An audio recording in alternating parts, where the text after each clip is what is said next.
Bharatiya Janata party के सभी पदाधिकारीगण,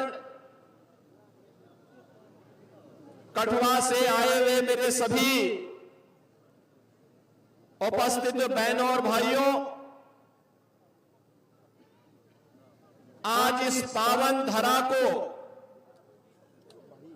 जो हमारे सभी आराध्य देवों के साथ ही ऋषि मुनियों की साधना की पवित्र भूमि है, स्वतंत्रता संग्राम सेनानियों की भूमि है, एक भारत श्रेष्ठ भारत के लिए अपने आप को बलिदान करने वाले उन हुतात्माओं की भूमि है, स्वर्गीय बलदेव सिंह जी की भूमि है। इस धरा को नमन करते हुए मैं आप सबका हृदय से अभिनंदन करता हूं। बहनों और भाइयों, कल से ही वासंतिक नवरात्रि प्रारंभ हुई है। जगत जननी मां भगवती की उपासना का पर्व हमारा यह सनातन समाज वर्ष में 2 बार आदिशक्ति मां भगवती की उपासना करता है। याद करिए, यह शक्ति सृजन का अवसर होता है और ये 9 दिन हम सब सनातन धर्मावलंबियों के लिए उसी शक्ति को अर्चित करने का एक अवसर है। मैं इस अवसर पर यहां की इन पवित्र स्थलों को माता त्रिपुर सुंदरी के पावन चरणों पर, यहां के शुक्राला माता के श्री चरणों में और माता वैष्णो के इस धाम को कोटि कोटि नमन करता हूं। महान स्वतंत्रता संग्राम सेनानी और महान योद्धा जनरल जोरावर सिंह को भी उनकी स्मृतियों को नमन करता हूं। बहनों और भाइयों, जब जम्मू कश्मीर की बात आती है तो भारत का सिरमौर, भारत का मुकुट हर व्यक्ति गर्व के साथ देखना चाहता है। जब जम्मू कश्मीर की बात आती है तो स्वतंत्र भारत के वे नारे एक बार फिर से गूंजते हुए दिखाई देते हैं कि जहां बलिदान, जहां हुए बलिदान मुखर्जी वह कश्मीर, यही इन्हीं वादियों में नारे गूंजे थे। डॉक्टर श्यामा प्रसाद मुखर्जी ने इस सपने को साकार करने के लिए अपने आप को बलिदान किया था और बहनों और भाइयों, 70 वर्षों तक कोई सरकार निर्णय नहीं ले पाई। डॉक्टर जितेंद्र सिंह जी को आपने चुनाव जिता करके भेजा। मैं जानता हूं 2014 में हम दोनों साथ साथ सांसद थे और तब भी जब भी जम्मू कश्मीर की बात आती थी, बेझिझक एक सांसद के रूप में, एक मंत्री के रूप में बोलते थे कि मैं पहले वहां का नागरिक हूं, धारा 370 समाप्त होनी ही चाहिए और वहां का विकास होना ही चाहिए। और आज मैं बधाई देता हूं आप सबको और प्रधानमंत्री मोदी जी के प्रति आभार व्यक्त करता हूं, गृह मंत्री अमित शाह जी के प्रति आभार व्यक्त करता हूं, जिन्होंने आतंकवाद की इस जड़ को सदैव के लिए समाप्त करके आज कश्मीर में यह साबित कर दिया है कि दिल्ली का लाल किला हो या श्रीनगर का लाल चौक, चारों ओर उत्साह है, उमंग है, क्योंकि यह क्षेत्र आज विकास की मुख्य धारा के साथ जुड़ा हुआ है। बहनों और भाइयों, जो विकास है आज आप देख रहे होंगे, 4 लेन और 6 लेन की एक्सप्रेसवे, मेडिकल कॉलेजेस का संचालन, इंजीनियरिंग कॉलेज, यहां पर सिंचाई की सुविधा, हर घर नल की योजनाएं, ये सब हो ही रही है। लेकिन सबसे बड़ी बात ये, पूछिए इन लोगों से जो लोग इस देश के विभाजन के जिम्मेदार हैं, कांग्रेस से प्रश्न पूछा जाना चाहिए, आखिर हमारा हिंदुस्तान 1947 में आजाद हुआ, लेकिन कांग्रेस की सत्ता लिप्सा ने आजादी के एक दिन पहले देश का दुर्भाग्यपूर्ण विभाजन भी करवाया था। और बहनों और भाइयों, स्वतंत्र भारत में हमने हमेशा अपना एक धर्म माना, और वह धर्म माना राष्ट्र धर्म। हम अपने राष्ट्र को सर्वोपरि मानते हैं। मेरी व्यक्तिगत कोई भी आस्था होगी, कोई भी उपासना विधि होगी, लेकिन अगर वह राष्ट्र के मार्ग में बाधक है, मैं उसको दरकिनार करके रखता हूं और पहले कहता हूं कि मेरा देश रहना चाहिए। मेरे लिए मेरे देश की स्वतंत्रता, मेरे देश की संप्रभुता और इसकी अखंडता सर्वोपरि रखती है। और इसीलिए आज न केवल भारत एक ग्लोबल पावर के रूप में आगे बढ़ रहा है, अपितु बहनों और भाइयों, आप देख रहे होंगे अन्य दिनों में तो आप छोड़िए, भारत सरकार के साइंस एंड टेक्नोलॉजी के मंत्री भी डॉक्टर जितेंद्र सिंह जी हैं, प्रधानमंत्री कार्यालय के मंत्री भी डॉक्टर जितेंद्र सिंह जी हैं। कोरोना कालखंड में पहली बार आपने देखा होगा, भारत के वैज्ञानिकों ने यानी दो ऐसे वैक्सीन दिए जो दुनिया के अंदर कोरोना जैसी महामारी की अचूक दवा है, अचूक दवा। आपने देखा होगा सबसे प्रभावी वैक्सीन भारत ने दी, फ्री में वैक्सीन, फ्री में उपचार, फ्री में टेस्ट। 140 करोड़ भारतवासियों को भारत की सरकार ने प्रधानमंत्री मोदी जी के नेतृत्व में प्रदान किया। और बहनों और भाइयों, 4 वर्ष से फ्री में 80 करोड़ लोगों को राशन की सुविधा, और अगले 5 वर्ष तक ये राशन की सुविधा फिर से प्राप्त होने वाली है भारतवासियों को।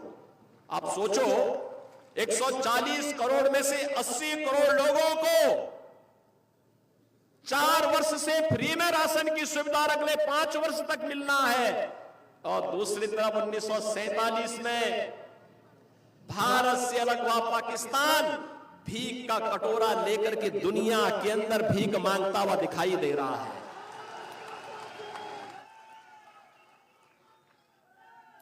आज आप देख रहे होंगे बदलते हुए भारत को। ये जो नया भारत है, बहनों और भाइयों, इस नए भारत को आज आप देख रहे होंगे, एक भारत श्रेष्ठ भारत। इस भारत में भारत के 140 करोड़ लोगों का सम्मान भी है। दुनिया के अंदर आज भारतवासी कहीं भी जाता है, लोग बड़े सम्मान के साथ उसकी ओर देखते हैं। आज भारतवासी दुनिया के अंदर सम्मान प्राप्त कर रहा है। आज सीमाएं भी सुरक्षित हुई हैं। ऐसा नहीं कि अब कोई पाकिस्तान का व्यक्ति, कोई घुसपैठ करके हमारी सुरक्षा में सेंध लगाएगा, नहीं लगा सकता।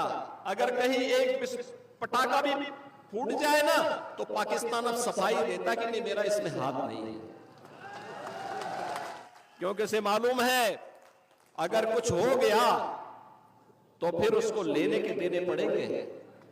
और बहनों भाइयों, जब एक मजबूत सरकार होती है तो ऐसे होता है। सुरक्षा की पुख्ता व्यवस्था, कश्मीर में धारा 370 समाप्त करके यहां के आतंकवाद की समस्या का समाधान, देश के अंदर नक्सलवाद की समस्या का भी समाधान हो गया। सुरक्षा की बेहतर स्थिति है, इंफ्रास्ट्रक्चर, अत्याधुनिक इंफ्रास्ट्रक्चर आप देख रहे होंगे। कई highway, railway, metro, rapid rail, IIT, IIM, medical college, AIIMS जैसी सौगात आज देश को प्राप्त हो रही है। साइंस एंड टेक्नोलॉजी के नए नए केंद्र बन रहे हैं, अत्याधुनिक इंफ्रास्ट्रक्चर विकसित हो रहा है, बेहतरीन माहौल में भारत आगे की ओर बढ़ रहा है। और यही नहीं, इन सब स्थितियों को ध्यान में रखने के साथ ही गरीब कल्याणकारी योजनाओं की कोई सानी नहीं। आप देखते होंगे न केवल जम्मू कश्मीर में, पूरे भारत के अंदर भी आप देखते होंगे 80 करोड़ लोग फ्री में राशन की सुविधा का लाभ प्राप्त कर रहे हैं। 60 करोड़ लोग आयुष्मान भारत में 5 लाख रुपए की स्वास्थ्य बीमा का कवर प्राप्त कर रहे हैं। 50 करोड़ लोगों को जनधन के अकाउंट खोले गए। 12 करोड़ अन्नदाता किसान प्रधानमंत्री किसान सम्मान निधि का लाभ प्राप्त कर रहा है। 12 करोड़ गरीबों के घर में शौचालय बने हैं। 10 करोड़ परिवारों को फ्री में उज्ज्वला योजना के सिलेंडर के कनेक्शन प्राप्त हुए हैं। बहनों और भाइयों, 4 करोड़ गरीबों के लिए प्रधानमंत्री आवास योजना भी बने हैं और 2.5 करोड़ घरों तक पहली बार बिजली पहुंचाने का काम भी हुआ है। इस प्रकार के अनगिनत गरीब कल्याणकारी योजनाओं का लाभ आज पिछले 10 वर्ष में उस कैबिनेट ने और उस सरकार ने किए हैं, जिसका नेतृत्व मोदी जी कर रहे हैं और आपके सांसद उस सरकार के अभिन्न हिस्से हैं। डॉक्टर जितेंद्र सिंह जी उस सरकार के हिस्से हैं। वह सरकार आज गरीब कल्याण का कार्य भी कर रही है। और तो और कितना परिवर्तन आया है। इससे पहले लोग अपने आप को हिंदू बोलने में संकोच करते थे। और बहनों भाइयों, अयोध्या का नाम लेने पे तो लोग डरते थे।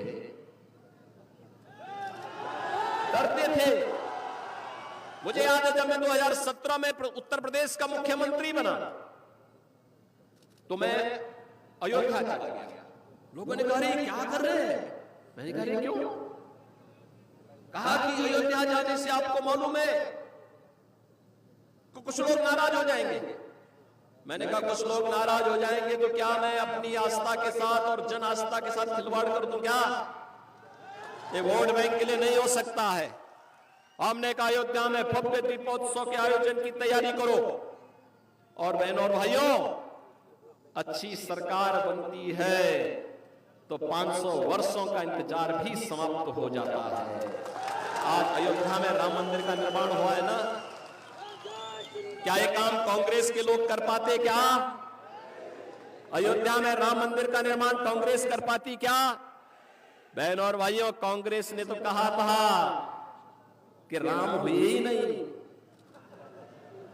कृष्ण हुए ही नहीं। जो एक्सीडेंटल हिंदू थे वे राम और कृष्ण पर ही प्रश्न खड़ा कर दिए थे। इससे बड़ी आस्था के साथ खिलवाड़ दूसरा नहीं हो सकता। बहनों और भाइयों, कैसे इन्होंने अपमानित करने का प्रयास किया था। राम और कृष्ण के अस्तित्व पर ही प्रश्न खड़ा करके हमारे आराध्य देवों को नकारने का प्रयास किया था।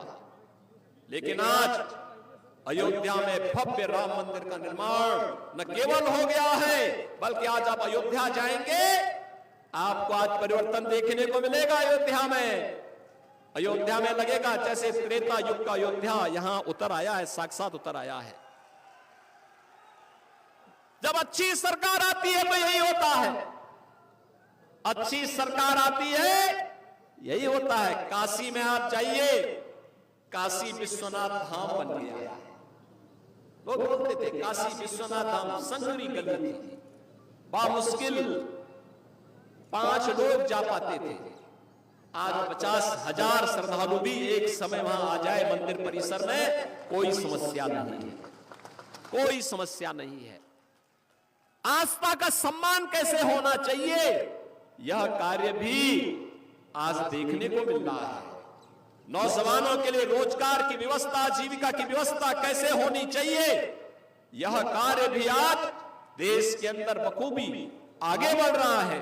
और बहनों और भाइयों, यही नहीं, हमें सुरक्षा भी करनी है और देश को समृद्धि के नई ऊंचाइयों तक भी लेके चलना है। इस पर जो कार्य वर्तमान में हो रहा है, यह किसी से छुपा हुआ नहीं है। पूरा देश इस बात को जानता है।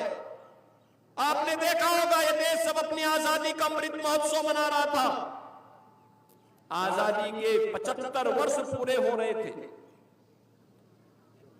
देश उत्साह के साथ जुड़ा हुआ था और उत्साह को और दुगना कर दिया था जब जो ब्रिटेन लगभग 200 वर्षों तक जिस भारत में शासन किया था, उस ब्रिटेन को पछाड़ करके प्रधानमंत्री मोदी जी के नेतृत्व में भारत दुनिया की 5वीं बड़ी अर्थव्यवस्था बना। 5वीं बड़ी अर्थव्यवस्था बना। और आज तो हम इसीलिए आए हैं, बहुत सारे लोग आएंगे आपके पास अपनी बात कहने के लिए, कोई जाति की बात करेगा, कोई क्षेत्र की बात करेगा, कोई भाषा की बात करेगा, कोई किसी अन्य बात की बात करेगा। हमें किसी बात में नहीं उठना है, बहुत खोया है, अब पाने का समय आया है, अपने देश को मजबूत करने का समय आया है। कठुआ को विकास की मुख्य धारा के साथ जोड़ करके अपने वर्तमान और भावी पीढ़ी के लिए उज्जवल भविष्य देना है, और इसके लिए आवश्यक है जो कार्य यहां पे पिछले 10 वर्ष के अंदर मैं सचमुच चौंका था जब मैं ऊपर से हेलीकॉप्टर से देख रहा था। यहां का विकास किस तरीके से कोई सोचता था, यहां भी एक्सप्रेसवे से जुड़ेगा, यहां भी मेडिकल कॉलेज बनेंगे, यहां पे प्रौद्योगिकी संस्थान बनेंगे, यहां पे कुछ अच्छे सेंटर स्थापित होंगे। जम्मू कश्मीर को तो लोगों ने लावारिस छोड़ दिया था, भगवान भरोसे छोड़ दिया था। देश को इन्होंने किस प्रकार का व्यवहार देश के साथ किया था। बहनों और भाइयों, कांग्रेसियों के व्यवहार पर कोई आश्चर्य नहीं, क्योंकि इन्होंने पूरे देश को अपनी बकौती समझ करके उसको, जब देश के ऊपर संकट आता था, ये लोग देश छोड़ करके भाग जाते थे। किसी भी समय में आपने देखा होगा, या डोडा का नरसंहार किसने नहीं देखा था। लेकिन बहनों और भाइयों, अब हमारे पास वक्त आया है, पिछले 10 वर्ष में जो कार्य किया है उसके परिणाम को हमें और बेहतर तरीके से सामने लेकर के आना है, और इसके लिए तीसरी बार मोदी जी ने आपसे कार्यकाल मांगा है।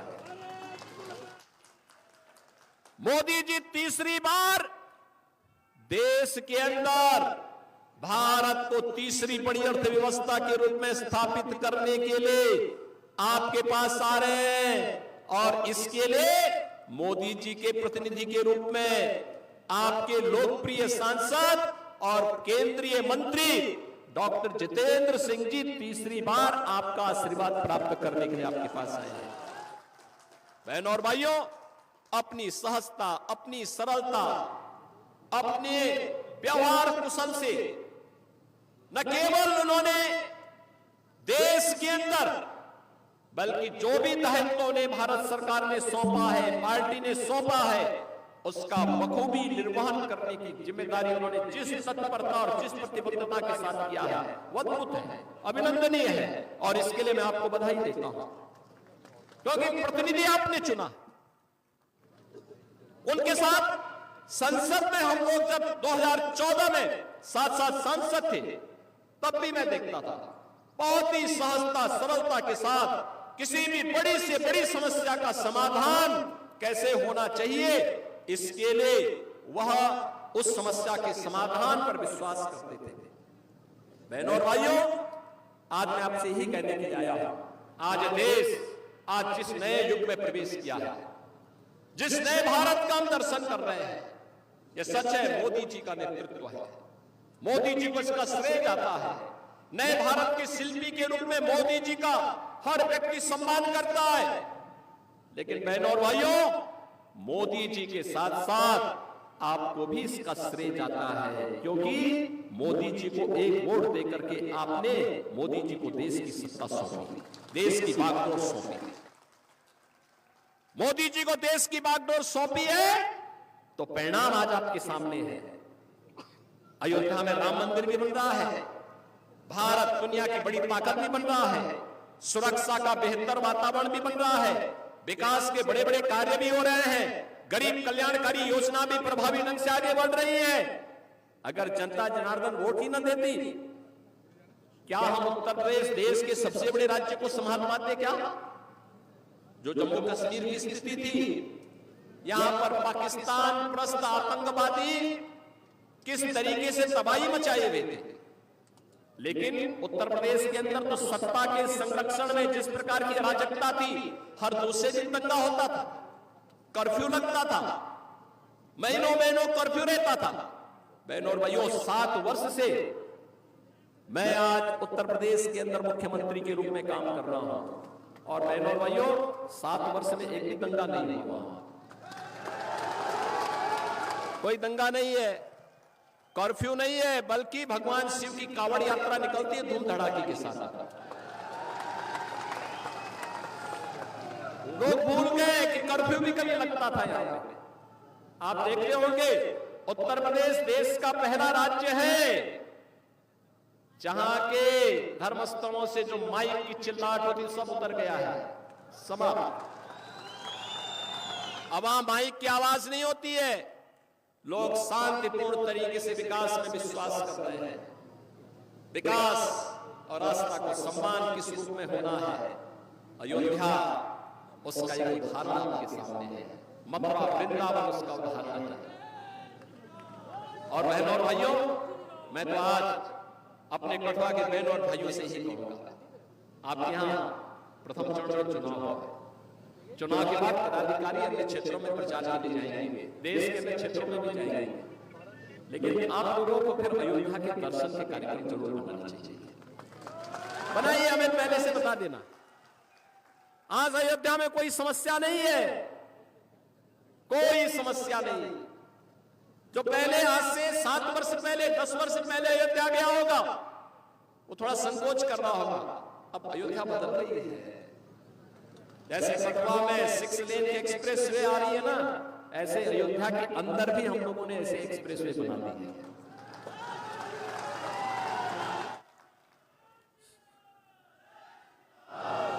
सुरक्षा का बेहतर वातावरण है। उत्तर प्रदेश में तो बहुत संकोच नहीं करते हम लोग। बहनों और भाइयों, कोई दंगा करता है तो हम उसको उल्टा टांगने का काम कर देते हैं, लटका देते हैं उसको और बोल देते हैं कि वे जाओ। बहुत ज्यादा कोई बकबक करता है तो बहनों और भाइयों, मिर्च का झोंका नीचे से लगा दिया जाता है, फिर सारी फोंफो अपने आप ठीक हो जाती है उन लोगों की। और इसलिए बहनों भाइयों, आज हम आए हैं नए भारत के निर्माण के लिए। हमें प्रधानमंत्री मोदी जी को तीसरा कार्यकाल देना है और तीसरे कार्यकाल के लिए तीसरी बार डॉक्टर जितेंद्र सिंह जी को भारी बहुमत से विजयी बना के भेजना है। उधमपुर में फिर से तीसरी बार कमल खिलाना है। आप सब सहमत हैं ना? सभी लोग सहमत हैं? माताएं बहनें भी सब लोग अपना आशीर्वाद दीजिए। लोकतंत्र तो आपका है, लोकतंत्र के जनार्दन आप ही हैं और लोकतंत्र में तीसरी बार आपको ने फिर से भारी बहुमत से विजयी बनाना है। और यह अवसर आपके लिए होगा कि उन्होंने 10 वर्ष में जिस निष्ठा के साथ काम किया है। चुनाव एक अवसर होता है 5 वर्ष में अपने जनप्रतिनिधि की सेवा के प्रति कृतज्ञता ज्ञापित करने का, कि उन्होंने कार्य किया है व्यक्तिगत राग द्वेष से ऊपर उठ करके, व्यक्तिगत राग द्वेष से ऊपर उठ करके मूल्य और सिद्धांतों के लिए राष्ट्र धर्म का निर्वाह करते हुए हम लोग कार्य करेंगे। और इस दिशा से उन्होंने जिस निष्ठा के साथ काम किया, नितेंद्र अभिनंदनीय है, स्वागत योग्य है। और इसलिए आज मुझे स्वयं उत्तर प्रदेश से यहां आना पड़ा है, आपके पास आना पड़ा, आपसे अपील करने के लिए आया है।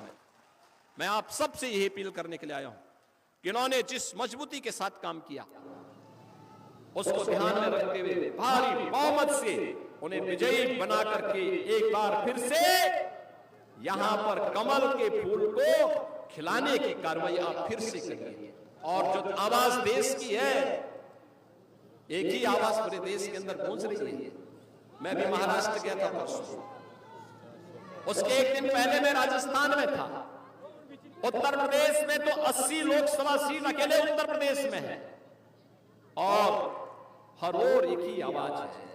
वो आवाज है कि फिर एक बार, फिर एक बार, फिर एक बार मोदी सरकार का, और अब की बार 400 पार।